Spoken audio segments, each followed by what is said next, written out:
Welcome to TV prime 5 news. ముందుగా headlines. Parakamani చోరులో అసలైన శిఖామణి ఎవరు? జగన్ పై టీడీపీ రాష్ట్ర అధికార ప్రతినిధి సప్తగిరి ప్రసాద్ విసూర్లు.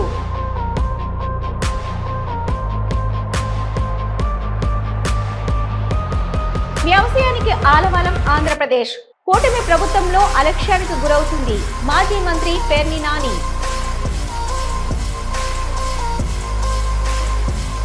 తిరుమల శ్రీవారిని దర్శించుకున్న పలువురు ప్రముఖులు. పూజల అనంతరం వేద ఆశీర్వచనం అందించిన వేద పండితులు.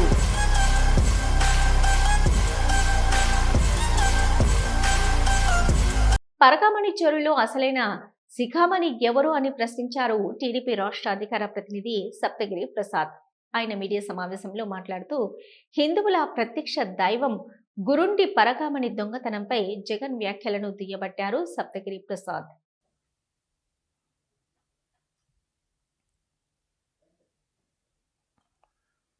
పాత్రికేయ మిత్రులందరికీ కూడా హృదయపూర్వక నమస్కారాలు. ఓం నమో వెంకటేశాయ. ప్రపంచ ప్రఖ్యాతిగాంచినటువంటి హిందూ ధార్మిక క్షేత్రం, అఖిలాండ కోటి బ్రహ్మాండ నాయకుడు, దేవదేవుడు, సీతానాయకుడు, శ్రితజన పోషకుడు, ఆపద ముక్కులవాడు, అనాథ రక్షకుడు శ్రీ తిరుమల వెంకటేశ్వర స్వామి క్షేత్రాన్ని జగన్మోహన్ రెడ్డి 5 ఏళ్ల పాలనలో ఈ ఆధ్యాత్మిక కేంద్రాన్ని అవినీతి కేంద్రంగా మార్చేశారు. ఆదాయ కేంద్రంగా, ఆదాయ వనరుగా మార్చేసి ఒక 2 రోజుల క్రితం ఈ పెద్ద మనిషి జగన్మోహన్ రెడ్డి ప్రెస్ మీట్ పెట్టి మాట్లాడుతున్నాడు. అంతకుముందు కూడా 2-3 ప్రెస్ మీట్లో మాట్లాడి కోట్లాది మంది హిందూ భక్తుల యొక్క మనోభావాల్ని దెబ్బతీసే విధంగా మాట్లాడాడు ఆయన. సాక్షాత్తు ఒక ముఖ్యమంత్రిగా పనిచేసినటువంటి వ్యక్తి ఇంత నీచంగా ఉచ్చ నీచాలు మరిచిపోయి దిగజారి పవిత్ర క్షేత్రం పైన ఈ విధమైనటువంటి ఆరోపణలు చేస్తారని ఎవరూ కూడా ఊహించుకోలేదు. ప్రపంచవ్యాప్తంగా ఉన్న హిందువుల మనోభావాలను దెబ్బతీశాడు. ఆయన అంటున్నాడు ఒక 3 రోజుల క్రితం, ఒక 1 వారం రోజుల క్రితమో అదేదో కొండ అంటాడు, అదేదో లడ్డు అంటాడంట. నేను అడుగుతున్నా జగన్మోహన్ రెడ్డి, అదేదో కొండ కాదు, అదేదో గుడి కాదు, అది అఖిలాండ కోటి బ్రహ్మాండ నాయకుడు దేవదేవుడు వెలిసిన కొండ. కట్టెదురా వైకుంఠం కానాచి అయిన కొండ, తెట్టలాయ మహిమలే తిరుమల కొండ. అటువంటి కొండపైన అదేదో కొండని నోరు పారేసుకొని కోట్లాది మంది హిందూ భక్తుల యొక్క మనోభావాలు దెబ్బతీశావు. మొన్న ప్రెస్ మీట్ పెట్టావు, మాట్లాడి ఏదో చిన్న చోరీ జరిగింది అంటాడు. సిగ్గుందా అని అడుగుతున్నా నేను జగన్మోహన్ రెడ్డిని, ఆయనకు భజన చేసేటువంటి వాళ్ళని. కనీసం మీకు ఇంగిత జ్ఞానం ఉందా అని అడుగుతున్నా. వాస్తవానికి చెప్పాలంటే నువ్వు దోచుకున్న 1,00,000 కోట్ల చోరీ ముందర రవికుమార్ అనేటువంటి వ్యక్తి చేసింది చిన్న చోరీనే. కానీ కోట్లాది మంది హిందూ భక్తుల మనోభావాలు దెబ్బతీసినటువంటి చోరీ అది. చిన్న చోరీ అని చెప్పేసి నువ్వు ముగించడం ఏంది? నేను అడుగుతున్నా. పైగా అసలు విషయం అంతా ఏంటంటే, రవికుమార్ అనేటువంటి వ్యక్తి చోరీ చేస్తూ డాలర్లు దొంగతనం చేస్తూ పట్టుబడి పడిన తర్వాత జరిగినటువంటి ప్రహసనం గురించి, జరిగినటువంటి తంతు గురించి మాట్లాడాలి. రవికుమార్ ఉండి డాలర్లు దొంగతనం చేస్తూ దొరికిన తర్వాత అతన్ని చట్టపరంగా శిక్షించకుండా రాజీ చేసిన విధానం, ఎందుకు రాజీ చేయవలసి వచ్చింది? రాజీ చేసిన పెద్ద మనుషులు ఎవరు? రాజీ చేయించమని ఒత్తిడి చేసిన పెద్ద మనుషులు ఎవరు? సాక్షాత్తు నీ యొక్క ముఖ్యమంత్రి కార్యాలయం జగన్మోహన్ రెడ్డి ఆ రోజు జోక్యం చేసుకుని రాజీ చేయించింది. కేవలం 14 కోట్ల రూపాయలు టీటీడీకి గిఫ్ట్ రాయిచ్చాడా? ఎవరు సొమ్ము ఎవరికి రాయిచ్చేదయ్యా? దాని పేరు గిఫ్ట్ అంటారా? స్వామివారి దగ్గర కొట్టేసిన డబ్బుల్ని మళ్ళీ. వ్యవసాయానికి ఆలవాలమైన ఆంధ్రప్రదేశ్ను కూటమి ప్రభుత్వంలో అలక్ష్యానికి గురవుతుందని అన్నారు కృష్ణా జిల్లా అధ్యక్షుడు మాజీ మంత్రి పేర్ని నాని. సందర్భం ఏంటయ్యా అంటే, ఈ ఆర్థిక సంవత్సరంలో మొదటి క్వార్టర్ కంటే 2వ క్వార్టర్ కొద్దిగా ఎక్కువ డబ్బులు వసూలైనాయి అంట. అది ఆయన నిన్న చేసిన సంబరం.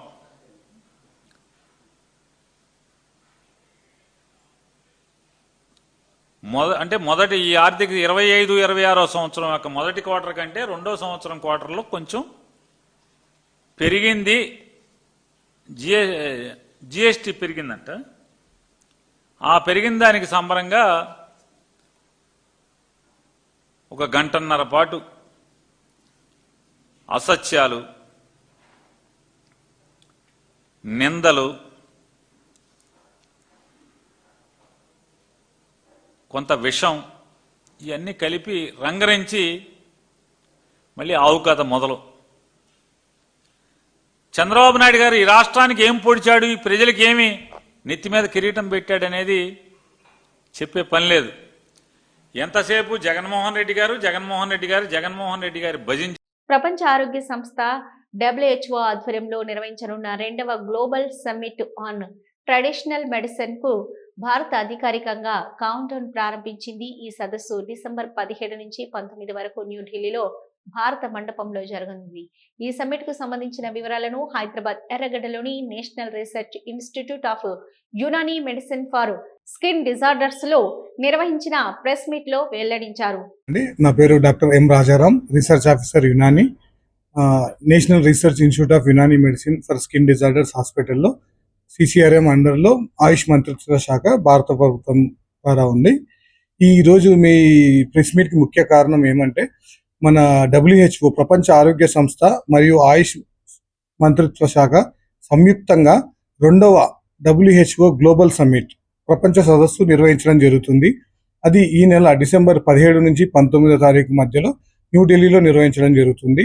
ఈ గ్లోబల్ సమ్మిట్ ఒక ముఖ్య ఉద్దేశం ఏదైతే ఉందంటే, ప్రాచీన వైద్య విధానాలు ఏవైతే ఉన్నాయో ప్రపంచవ్యాప్తంగా, మన భారత వైద్య విధానాలు తీసుకుంటే ఆయుర్వేద, యునానీ, సిద్ధ, హోమియోపతి, న్యాచురోపతి, ఈ అన్ని ప్రాచీన వైద్య విధానాల్లోని రీసెర్చ్ని పెంపొందించడము, మరి ఆధునిక వైద్యంతో సమన్వయం చేసుకోవడము, ఆధునిక శాస్త్రీయ పద్ధతులు ఏవైతే ఉన్నాయో ఎవిడెన్స్ బేస్డ్ మెడిసిన్ అని చెప్తాము. మనం ఎవిడెన్స్తో పాటు మన వైద్యాన్ని ముందుకు తీసుకెళ్ళాం. ఈ చర్యలన్నీ ఈ గ్లోబల్ సమ్మిట్ ద్వారా తెలియజేయడం జరుగుతుంది. ఈ ప్రజలు ఆఫ్లైన్లో దీన్ని గ్లోబల్ సమ్మిట్ని వీక్షించవచ్చు. అండ్ ఎవరైతే ఆయుష్, మన ఆయుర్వేద, యునానీ, హోమియోపతి వైద్య విద్యార్థులు ఉన్నారో, వైద్యులు ఉన్నారో, వైద్య రంగ నిపుణులు ఉన్నారో, వాళ్ళందరూ ఫిజికల్గా కూడా ఢిల్లీ నుంచి ఎవరికైతే ఇన్విటేషన్ ఉందో వాళ్ళు పాల్గొనవచ్చు. ఈ సమ్మిట్ యొక్క ముఖ్య ఉద్దేశము ప్రజలకు ప్రభావవంతమైన వైద్యాన్ని అందించడము, సేఫ్ మెడిసిన్ అందించడము, దుష్ప్రభావాలు లేకుండా, సైడ్ ఎఫెక్ట్ లేకుండా మెడిసిన్ అందించడము ఈ సదస్సు యొక్క ముఖ్య ఉద్దేశము. తద్వారా ప్రజలకి లాస్ట్ పీపుల్ అంటే కింది స్థాయి వ్యక్తులకు కూడా మన వైద్య విధానాలు అందించడము ఈ సదస్సు యొక్క ముఖ్య ఉద్దేశము. కాబట్టి ఈ ప్రజలందరూ దీన్ని ఉపయోగించుకోవాలని కోరుతున్నాను. Thank you. బహుజన సమైక్య సమితి ఆధ్వర్యంలో పశ్చిమ ప్రాంతం అభివృద్ధి ఆదోని జిల్లా కొరకు రిలే దీక్షలు చేపడతామని సంఘ అధ్యక్షుడు రామతీర్థపు అమరేష్ తెలిపారు. మంత్రాలయం నియోజకవర్గం BSS గౌరవ అధ్యక్షులు స్వామినాథం బాలస్వామి ఆధ్వర్యంలో ఆదోని జిల్లా ఏర్పాటు అయ్యే వరకు మంత్రాలయం హెడ్ క్వార్టర్ నందు 12/12/2025 తేదీ నుంచి రిలే దీక్షల కొరకు పర్మిషన్ మంజూరు చేయాలని CI రామానుజులకు రిప్రజెంటేషన్ ఇచ్చారు. ఆదోని జిల్లాని విద్యా వైద్యం అందాలంటే ఆదోని జిల్లా కావాలి. విద్యా వైద్యం అందాలంటే పరిశ్రమలు రావాలంటే, ప్రజా పరిపాలన సౌలభ్యం కావాలంటే, మంత్రాలయంకి ఎయిర్పోర్ట్ నిర్మాణం రావాలంటే, RDS వేదావతి నిర్మాణం పనులు చేయాలంటే, ఇన్నర్ రోడ్లు పనులు చేయాలంటే పోరాడతాం. ఆదోని జిల్లా సాధించేంత వరకు పోరాడతాం. ఆదోని జిల్లా సాధించేంత వరకు పోరాడతాం. రైతులను ప్రతిరోజు కూటమి ప్రభుత్వం కొత్త ఒరవడిలో మోసం చేస్తుందని అన్నారు. వైఎస్ఆర్సీపీ అధికార ప్రతినిధి మాజీ ఎమ్మెల్యే కైలే అనిల్ కుమార్. ఏది ఏమైనా రైతులకు కూటమి ప్రభుత్వం కారణంగా తీవ్ర నష్టం జరుగుతుందని అన్నారు.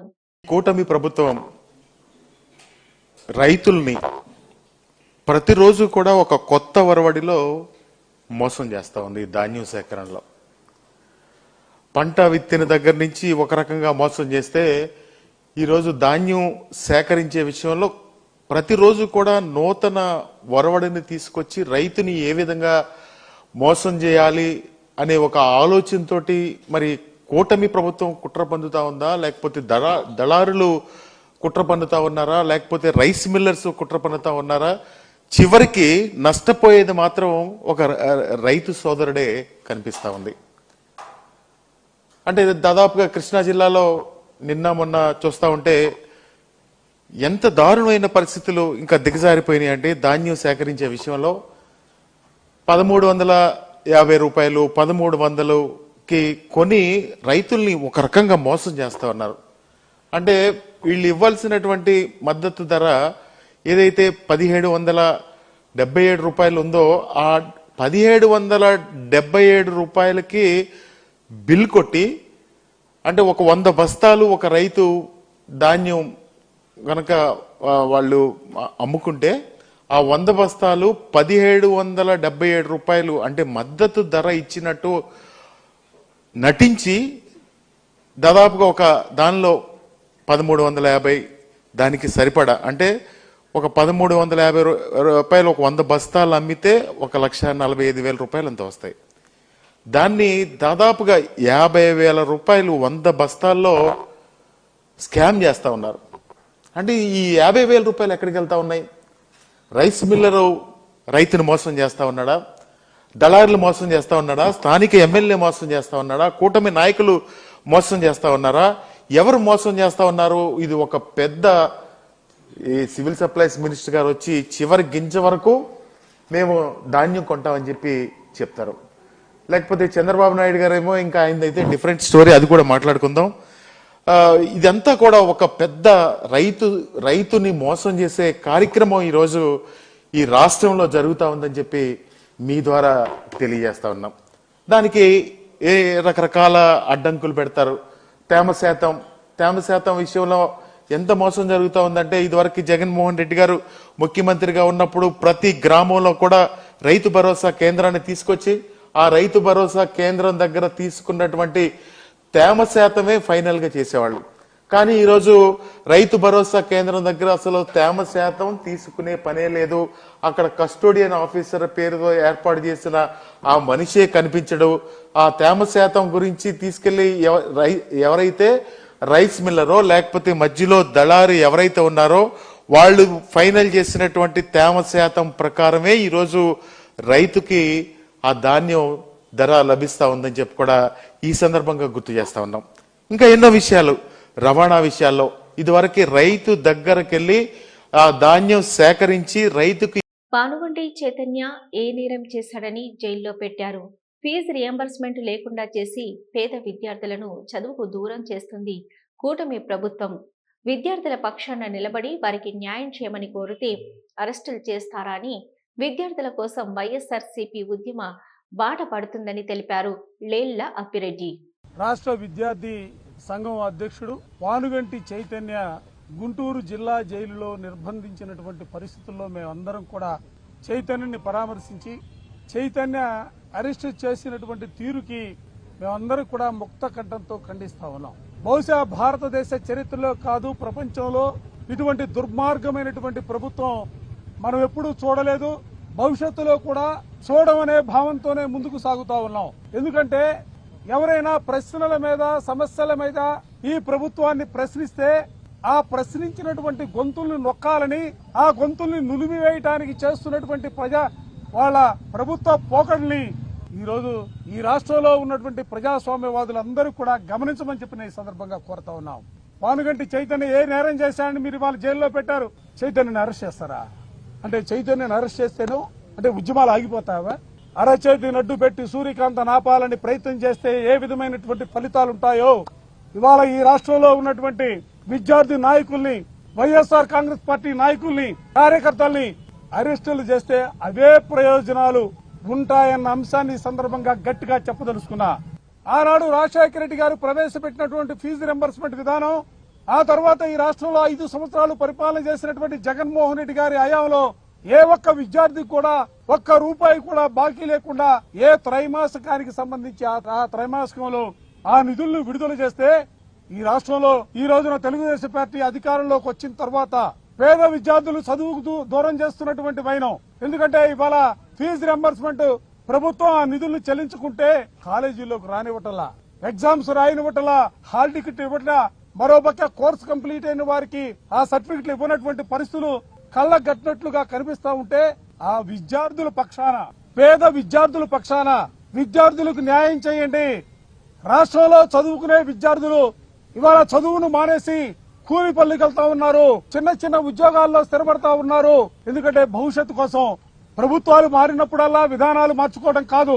ఎందుకంటే ఏ ప్రభుత్వం అధికారంలో ఉన్నా డాక్టర్ బిఆర్ అంబేద్కర్ గారు చెప్పినట్టుగా ప్రతి ఒక్కరూ చదువుకోవడానికి అవకాశం కల్పించాలా, ప్రతి ఒక్కరికి వైద్యం అందుబాటులో కల్పించాలా. ఆ నినాదాలతో ఈ రాష్ట్రంలో ఇప్పటివరకు కూడా పరిపాలన కొనసాగించినటువంటి ప్రభుత్వాలు మనం చూసాం. కానీ ఇవాళ ఒక దుర్మార్గమైనటువంటి ప్రభుత్వం, ఒక నిరంకుశ వైఖరి కలిగినటువంటి ప్రభుత్వం చంద్రబాబు నాయుడు ప్రభుత్వం ఇవాళ పరిపాలన చేస్తా ఉంది. ఏమి జగన్మోహన్ రెడ్డి గారు 5 సంవత్సరాల పరిపాలన కాలంలో ఏ రోజు కూడా ఏ విద్యార్థికి సంబంధించి కూడా ఫీజు రింబర్స్మెంట్ విధానానికి సంబంధించి కానీ, విద్యార్థి వసతి దీవెనకి సంబంధించి కానీ ₹1 బకాయి లేదే. 2024లో ఆ రోజున 3 మాసాలకు సంబంధించి ఒక్క త్రైమాసికం మాత్రమే, అది కూడా ఎన్నికల 2019 నుంచి 2024 మధ్య కాలంలో జరిగిన విధ్వంసం నుంచి వికాసం దిశగా ఏపీ ఆర్థిక పురోగతి సాధిస్తుందని అన్నారు Swarnandhra P4 foundation vice chairman C Kutumbarao. Good afternoon అండి అందరికీ. నిన్న ఆర్థిక గణాంకాలు ముఖ్యమంత్రి గారు వెల్లడించడం మనందరికీ తెలిసిన విషయమే. అయితే అందులో కొన్ని కీలక విషయాలు ఖచ్చితంగా ప్రజలు తెలుసుకోవాల్సిన అవసరం ఉంది, అర్థం చేసుకోవాల్సిన అవసరం కూడా ఉంది. ప్రధానంగా అందులో ఫస్ట్ 2019 నుంచి 2024 మధ్యలో జరిగిన విధ్వంసంతో రాష్ట్రం ఎంత నష్టపోయింది అని క్లియర్గానమాట ఒక్క జీడిపి రూపేణా నష్టపోయింది. పూర్తిగా 5 సంవత్సరాలకి కలిపి చూస్తే కనుక 7 లక్షల కోట్ల పైచిలకు అన్నమాట. జీడిపి పెరగాల్సింది తగ్గింది. 7 లక్షలు ప్రతి సంవత్సరానికని కాదు, ఒక్కో సంవత్సరంలో 1,00,000-1,50,000 అట్లా పెరగాల్సింది. నికరంగా 7-7.5 లక్షల దాకా జీడిపి కోల్పోవటం జరిగింది. దానికి పర్యావసనంగా మనకి రావాల్సిన ట్యాక్సెస్ కూడా, స్టేట్ ఓన్ రెవెన్యూ కూడా దాదాపు 70,000 కోట్ల పైగానమాట నష్టపోవటం చూసాం. అంటే ఆ 5 సంవత్సరాల్లో కరెక్ట్గా పాలించుంటే గనక 72,000 కోట్లు ఎక్స్ట్రా రెవెన్యూ రాష్ట్రానికి వచ్చేది. అండ్ అనే హయ్యర్ బేస్ ప్లాట్ఫాము 2024 కొత్త ప్రభుత్వం వచ్చేపాటికి ఉండేది. కానీ అప్పుడు జరిగిన విధ్వంసం వలన ఎంత నష్టపోయాం అనేది మనం అర్థం చేసుకోవాలి. అదే టైంలో ఇటు తెలంగాణతో కంపేర్ చేసుకున్నా, ఎందుకంటే అనొచ్చు 10 సంవత్సరాల పైన దాటిపోయింది కదా, ఇంకా తెలంగాణతోటి కంపారిజన్ ఎందుకని. అయినా సరే అందరం తెలుగువారు కంపేర్ చేసుకుంటే కనుక తెలంగాణతోటి మనం 2014-15 నుంచి 2018-19 మధ్యలో పెరిగిన తీరు 13.21% అనమాట జీడిపి గ్రోత్ రేట్. అదే టైం అప్పుడు తెలంగాణ కూడా పోటీగా దాదాపు 13.5% తోటి పెరిగింది. కానీ మనది 58% పాపులేషన్ పైన డిపెండ్ అయింది. ఎందుకంటే బైఫర్కేషన్ అయినప్పుడు అనమాట ఆ బేసిస్ వాడారు కాబట్టి ఫార్ములా, దానికి లెక్కేసుకుని చూస్తే కనుక మనం నేషనల్ యావరేజ్ కంటే ఎంత గణనీయంగా పెరిగామనేది కూడా అర్థం చేసుకోవాలి. దానికి అనుగుణంగానే పెద్ద డిఫరెన్స్ అనమాట మనకి తెలంగాణకి అన్నమాట ఇటు పర్ క్యాపిటల్ ఇన్కంలో లేకుండింది.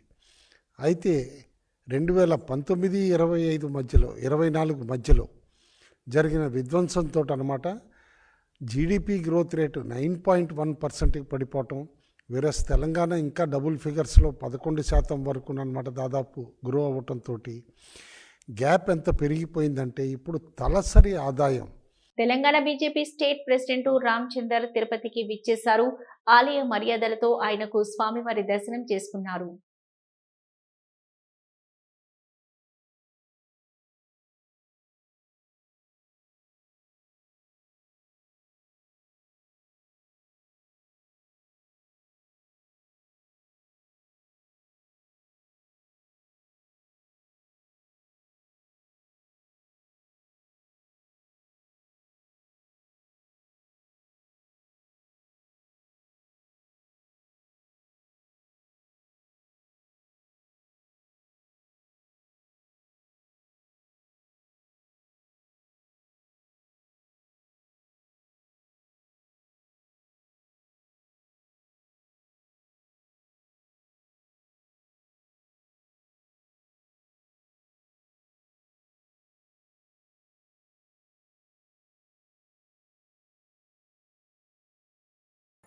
తెలంగాణ నుంచి స్వామి వెంకటేశ్వర స్వామి గారి దర్శనం కోసం ఇక్కడ రావడం జరిగింది తిరుపతికి. ప్రతిసారి వచ్చినప్పుడల్లా ఇక్కడ మార్పు ఉంటూనే ఉన్నది. మరి కొత్త బోర్డు వచ్చిన తర్వాత కూడా చాలా మార్పులు జరిగినాయి. చక్కగా మెయింటైన్ చేస్తూ ఉన్నాను. ప్రసాదం కూడా అదే టేస్ట్ ఇస్తూ ఉన్నాను. రెండు తెలుగు రాష్ట్రాలకు కూడా ఈ యొక్క ఏదైతే ఫెసిలిటీ ఇవ్వడం జరిగిందో ప్రోటోకాల్ మాజీ ఎమ్మెల్సీలకు అక్కడ ఎమ్మెల్యేలకు ఇది మంచి స్టెప్. ఇప్పుడు ఉన్నటువంటి కూటమి ప్రభుత్వం తీసుకున్నటువంటి మంచి నిర్ణయం. దాన్ని మేము స్వాగతిస్తున్నాం. వెంకటేశ్వర స్వామి యొక్క అనుగ్రహం రెండు రాష్ట్రాల మీద దేశంలో ఉన్న ప్రజల మీద ఉండాలని చెప్పేసి కూడా కోరుతూ, మరి రెండు రాష్ట్రాలు తెలుగు రాష్ట్రాలు అయినప్పటికీ మన మనసులు మాత్రం ఎప్పుడు కలిసే ఉంటాయి. భౌగోళికంగా వేరే రాష్ట్రాలు అయినప్పటికీ కూడా డెవలప్మెంట్లో రెండు కూడా కాంపిటేటివ్ స్పిరిట్తో ముందుకు పోవాలని చెప్పేసి కూడా రెండు రాష్ట్రాలు కూడా సస్యశ్యామలంగా సుఖంగా ఉండాలని చెప్పేసి ఆ వెంకటేశ్వర స్వామిని కోరుతాం.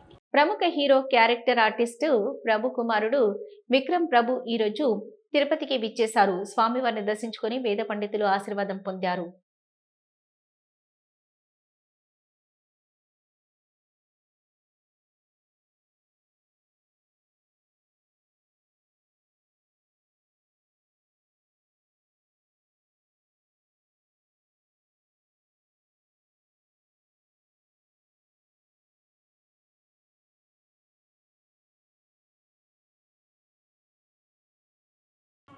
வணக்கம். திருப்பதிக்கு வந்தது ரொம்ப சந்தோஷம். வண்டர்ஃபுல் தர்ஷன். இன்னைக்கு பொங்கல் ரொம்ப என்ஜாய் பண்ணி சாப்பிட்டோம். படம் ஒன்று ரிலீஸ் ஆகுது 25 25th சிறை movie is releasing. So just want to get my blessings for good health and for my family, for the movies. So yes, had a wonderful darshan. Kurnool జిల్లా ఆదోని పట్టణంలో జేఏసీ ఆధ్వర్యంలో మంగళవారం కొనసాగుతున్న రిలే నిరాహార దీక్ష కార్యక్రమంలో రాష్ట్ర టీడీపీ రైతు విభాగ అధికార ప్రతినిధి నరవ రమాకాంత్ రెడ్డి పాల్గొన్నారు. ఈ సందర్భంగా ఆయన మాట్లాడుతూ పశ్చిమ ప్రాంతానికి కేంద్ర బిందువైన ఆదోని అన్ని రంగాల్లో అభివృద్ధి దిశగా వెనుకబడి ఉందని, ప్రజలు ఎన్నో సంవత్సరాల డిమాండ్కు న్యాయం చేయాలంటే ఆదోనిని ప్రత్యేక జిల్లాగా ప్రకటించడం తప్ప వేరే మార్గం లేదని స్పష్టం చేశారు. పట్టణ అభివృద్ధి, పరిపాలనా సౌలభ్యం, భౌగోళిక పరిస్థితులను దృష్టిలో ఉంచుకొని ఆదోని జిల్లా ఏర్పాటును ప్రభుత్వం వెంటనే పరిగణలోకి తీసుకోవాలని ఆయన కోరారు. ఆదోని జిల్లా కావాలనే పేరుతో డిమాండ్తో దాదాపు 24 రోజులుగా రిలే నిరాహార దీక్ష చేస్తున్నారు. ఈ జాయింట్ యాక్షన్ కమిటీ వాళ్ళు ఈ యొక్క డిమాండ్ ఏదైతే ఉందో ఇది చాలా సమంజసమైన డిమాండ్. ఎందుకంటే పరిపాలనా సౌలభ్యం కోసం చిన్న జిల్లాలు ఏర్పాటు చేయాలని చెప్పి ప్రభుత్వం వాళ్ళు ఆలోచిస్తున్నారు. అందులో భాగంగానే 13 జిల్లాలు 26 జిల్లాలు చేశారు. మొన్ననే మన కొత్తగా 2 జిల్లాలు కూడా చేయడం జరిగింది. కానీ ఆదోని జిల్లా కావాల్సిన అవసరం, ఆవశ్యకత ఎంతో ఉంది. ఒకప్పుడు వ్యాపార పరంగా ఇది 2వ బాంబే. అలాంటి ఆదోనిని జిల్లా చేసుకోవడం అనేటువంటి మనందరి బాధ్యత. మనమందరం కలిసికట్టుగా పోరాటం చేస్తే ఖచ్చితంగా ప్రభుత్వ వారు కూడా దీనికి అంగీకరిస్తారు. త్వరలోనే మనకు మంచి వార్త వస్తుంది. ఎందుకంటే ఈ పోరాటాలన్నీ కూడా అధికారుల దృష్టికి, ప్రభుత్వం దృష్టికి వెళ్తున్నాయి. కానీ మొదట్లో మనం సరైనటువంటి మన కోరికల్ని వెలగుచ్చలేదేమో, అధికార వర్గానికి చేరే విధంగా మన ప్రయత్నాలు చేయలేదేమో అని ఒక్కసారి అనిపిస్తుంది. కానీ ఇప్పుడైతే బాగా ఊపందుకుంది. అయితే అందరూ జాయింట్ యాక్షన్ కమిటీ ద్వారా యొక్క బంధు కార్యక్రమాన్ని కూడా ఏర్పాటు చేయడం జరిగింది. కాబట్టి మేము సహాయ సహకారాలు ఎప్పుడు ఎల్లవేళలా ఉంటాయని చెప్పి తెలియజేసుకుంటూ మీకందరూ కూడా మన సంపూర్ణమైన మద్దతు ఉంటుంది. ఖచ్చితంగా జిల్లా సాధించుకునే వరకు కూడా మనం అందరూ కూడా కలిసి పోరాటం చేసి అతి త్వరలోనే ఆదోని జిల్లా అవుతుందని చెప్పి ఆశిస్తూ సెలవు తీసుకుంటున్నాం. జై హింద్. ఇవి ఇప్పటివరకున్న అప్డేట్స్. చూస్తూనే ఉండండి న్యూస్.